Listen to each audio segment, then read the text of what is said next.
Jadi mengajarkan kepada kita tentang bagaimana kemudian Allah mengangkat derajat mereka.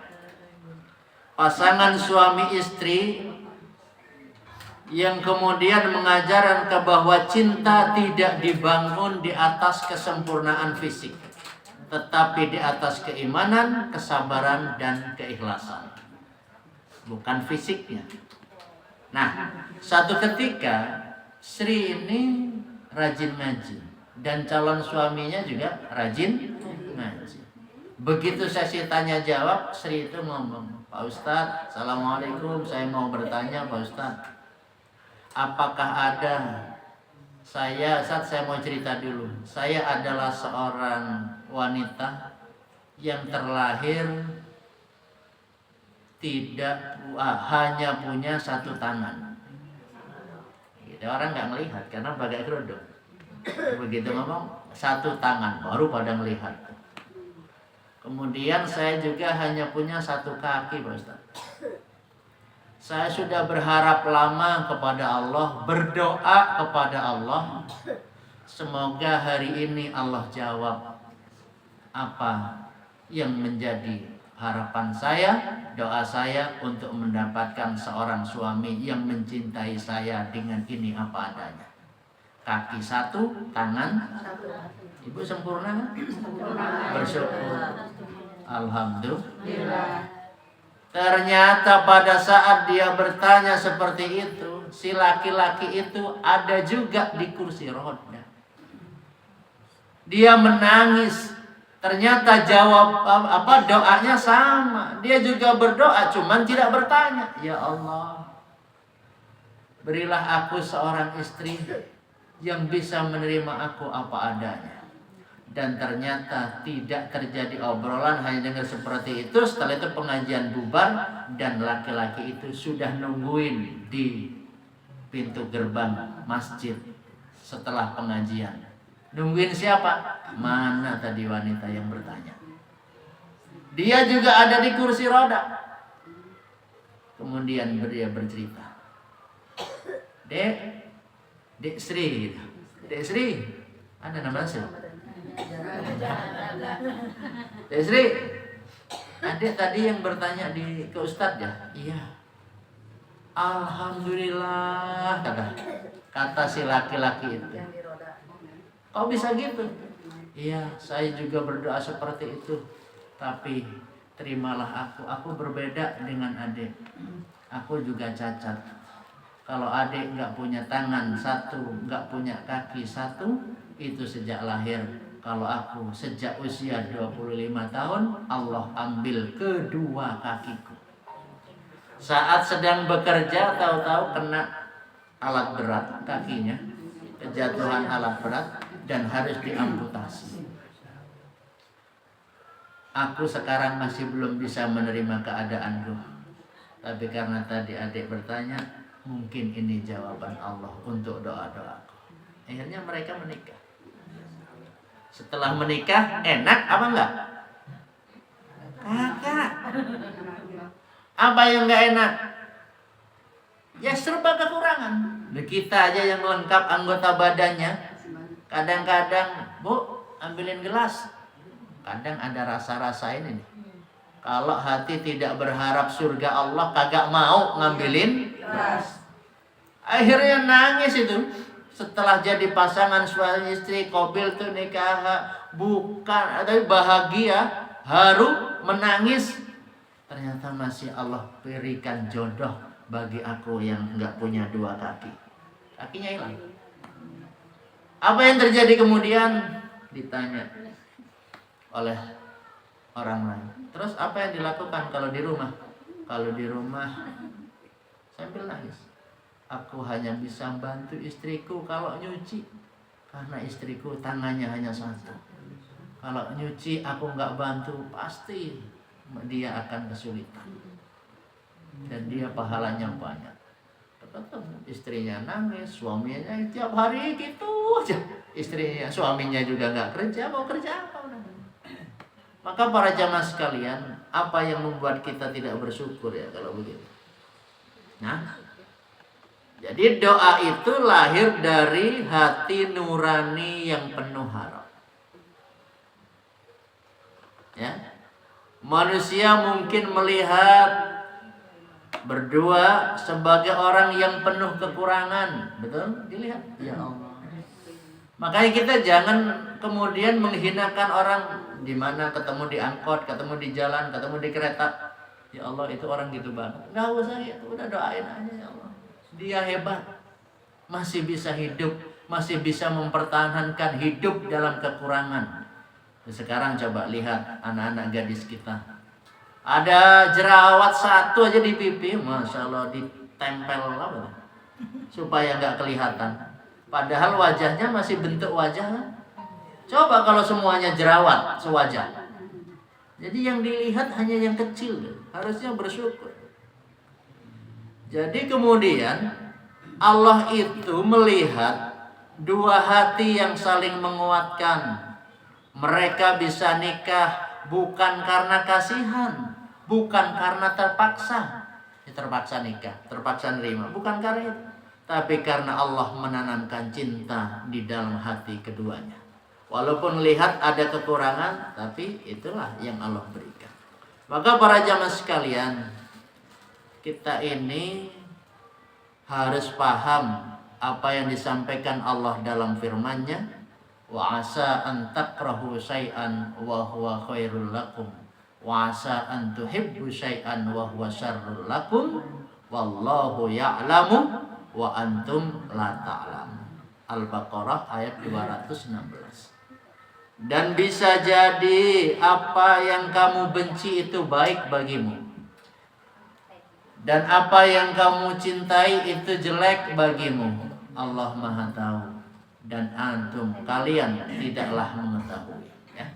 Jadi menurut kita baik, harusnya begini, harusnya begini. Enggak. Allah yang memberikan kepada kita kebaikannya. Mudah-mudahan Allah senantiasa memberikan yang terbaik, ya, untuk kita semua. Amin. Ya Rabbal alamin. Para jamaah sekalian yang dirahmati Allah Subhanahu wa taala, kita sering ngeluh tentang kondisi anak kita, tentang kondisi pasangan hidup kita.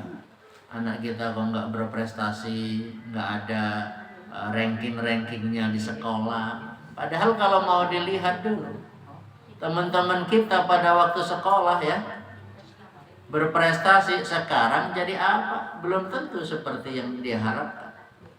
Kemudian kita hidup di dalam rumah tangga ini, ya, harus sama saling membantu. Ya, apalagi yang udah sepuh ya, masalah itu tinggal surganya itu masih ada. Makanya nggak ada surga yang diraih dengan kemudahan. Mesti berat, mesti nguji kesabaran. Dulu ngurus nenek-nenek ya, kemana-mana kita udah urusin, ternyata laporannya nggak diurusin. Akhirnya kita ya udah nggak mau ah. Akhirnya pundung kayak gitu. Sikap-sikap kayak gitu itu manusiawi. Para jamaah sekalian yang dirahmati Allah Subhanahu wa taala, kita oleh Allah dikasih kesempatan untuk nyebut ya Allah, itu anugerah. Udah kelihatan. Ini kalau ada orang didoakan, tidak semua kok bisa ngomong amin. Tidak semua. Ada orang yang kemudian didoakan, ada orang mimpin doa, tidak semua bilang amin. Betul? Iya. Ada yang sulit nih lisannya ngomong amin. Belum dikabulkan doa. Cukup kita bisa mengucapkan ya Allah, itulah anugerah. Maka keinginan kita, harapan kita untuk mendapatkan sesuatu, pengen hidup lancar, pengen hidup bahagia, pengen hidup sesuai harapan kita, belum tentu. Kenapa belum tentu? Karena itu adalah takdir yang diberikan Allah kepada kita semuanya. Jadi Allah menjadikan kita baik bukan karena doa. Banyak orang berdoa, banyak orang wiridan, tapi ternyata belum Allah berikan yang dia inginkan. Sehingga saya kemarin ngomong, jangan jual agamamu untuk membeli duniamu. Contoh, kemarin ya, Ibu. Nah, ketika kita menyampaikan, kalau kamu pengen punya mobil baru, lihat tuh mobil baru, lalu bacain sholawat. Ibu pernah gitu? Pernah. Terus dapat mobil? Agak. Kalau mau mobil berarti harus beli. Beli pakai uang. Oh, tapi ternyata ya ada orang nggak beli, nggak pakai uang, tak tahu Allah kirim mobil ke rumahnya ada. Ada kan? Ada. Paling kalau kita ya, kalau orang kan dikirim mobil. Kalau kita duduk-duduk di rumah paling oleh tetangga dikirimin gorengan. Emang rezekinya segitu. Tanpa harus baca sholawat. Lihat kayaknya oncom asik nih. Sallallahu ala Muhammad, sallallahu ala Muhammad. Oncom, sallallahu ala Muhammad. Oncom. Kagak perlu kayak gitu kalau udah rezekinya datang ke rumah. Maka jangan sampai kita punya melakukan kebaikan, baca sholawat, baca ini, melakukan sholat duha, dijual sholat duhanya hanya untuk mendapatkan dunia. Nah, itu dulu. Sekarang jangan sampai lagi. Sudahlah semua liridullah. Hanya ingin mendapatkan ridha Allah Subhanahu wa ta'ala.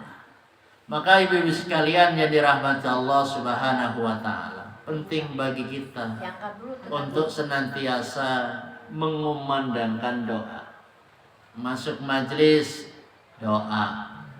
Mau ninggalkan suami di rumah untuk pengajian, didoain nggak suaminya? Udah nyampe pengajian, didoain, ya Allah jaga suamiku. Ya kalau udah nggak punya, kalau masih punya, masya Allah, bersyukur kalau masih ada. Orang yang punya nih tangannya, ternyata satu tangan nggak bisa digerakkan, lemes saja satu jari ini, dia harus tetap bersyukur. Karena masih punya di tangan. Berapa jari kamu? 5. Walaupun satu sudah tidak fungsi, tapi wujudnya masih ada. Balonku ada, bukan jadi balonku, jariku ada.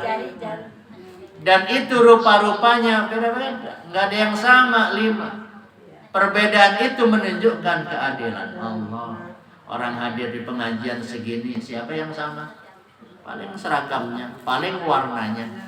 Maka ibu sekalian, yuk kita bersyukur. Udah Allah berikan usia cukup panjang ini. Sudahlah, jangan lagi ngejar-ngejar urusan dunia. Fokus kepada hidup buat ngaji. Dan ngaji ternyata Masya Allah belum tentu menghilangkan dosa. Apa cirinya? Rajin ngaji, rajin sedekah, rajin. Tapi kalau tidak bisa bangun malam, itu tandanya kita masih banyak dosa. Bangun malam tazat, iya ngapain? Nah itu juga. Ini udah ada waktu, masih cukup buat sholat tahajud 2 rakaat, masih cukup buat sholat qobliyah subuh. Kalau Allah nggak beri anugerah, ada waktunya, dia tetap kagak akan sholat qobliyah subuh. Dia tetap tidak akan melakukan sholat tahajud. Maka ibu-ibu, sebenarnya yang punya waktu buat ngaji hanya kita jam segini. Banyak. Tapi ternyata yang bisa hadir hanya kita. Bagaimana kita nggak bisa bersyukur? Maka kalau ada ujian berat dalam hidup kita, bersyukur karena Allah mengizinkan kita untuk sujud lebih lama. Kita kalau nggak diberi ujian, coba nggak akan nyebut Allah. Mumpung diuji oleh Allah, diuji kesabaran dikit-dikit, ya Allah, ya Allah. Ingat anak, ya Allah, anak udah waktunya nikah, kok belum nikah-nikah. Malam kita bangun nyebut, ya Allah, apa salahku, apa salah anakku. Gak usah ditanya, karena masing-masing kita tahu. Kalau pertanyaan saya gini, apa dosa paling besar yang sering ibu-ibu lakukan di dalam hidup ini? Tahu masing-masing. Gak usah dijawab, karena sudah ada di Ketika tahu saja, itu sudah jawaban bantuan dari Allah. Ketika Allah sudah bantu, alhamdulillah. Gak perlu nangis kelihatan orang lain. Menangislah kalau sedang ketemu Allah. Siapa yang ketemu Allah? Man kana yarju liqa'a rabbih falyamal amalan sholihan wala yusrik bi ibadati rabbih ahada. Nah, biasanya kalau dengar Quran gimana? Amin. Kenapa? Waladdallin. Itu ibu-ibu ya.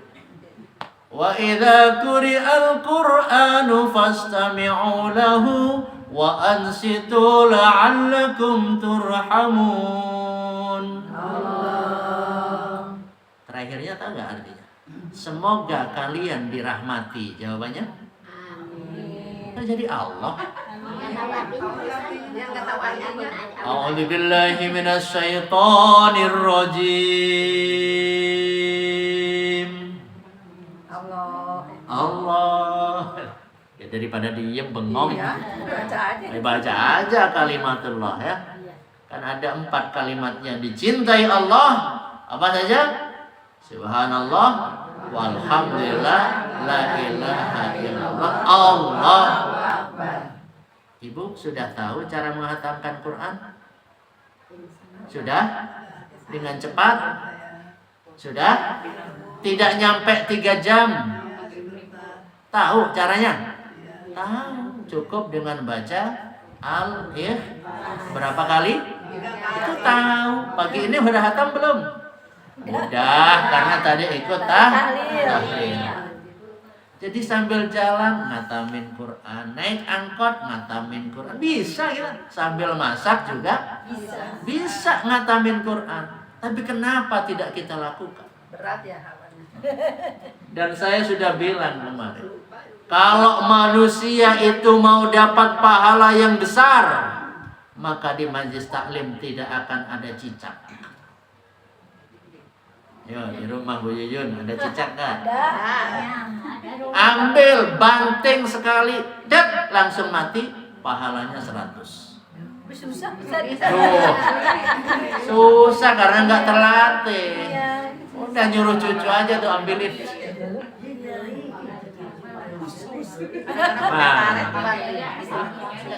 Oh nggak pakai karet nggak kena. Kalau nggak kena kenapa? Kaburnya. Kita kurang cara. Kalau dia kabur, kurang cara. Sama dengan doa kita, ibu sekalian. Kita itu sering berdoa, tapi kalau nggak tahu caranya ya. Ulama itu bukan tidak berat ujiannya. Kiai itu ujiannya berat. Orang tua itu ujiannya lebih berat daripada anak. Tapi anak melihat orang tua ujiannya berat banget ya. Atau kita lihat, ya Allah, kiai itu diuji dengan santrinya, diuji dengan masyarakatnya, diuji dengan orang tua santrinya, diuji. Oh ya tuh ujiannya. Tapi kira-kira ada yang kuat gak? Kuat gak? Kuat kiai. Kenapa? Karena tahu cara berdoa. Kita tahu cara berdoa dibandingkan anak-anak. Makanya kita lebih kuat. Para jemaah sekalian, mudah-mudahan ini yang bisa bermanfaat buat kita semuanya ya. Terima kasih ibu-ibu masih mau memakmurkan majelis ini.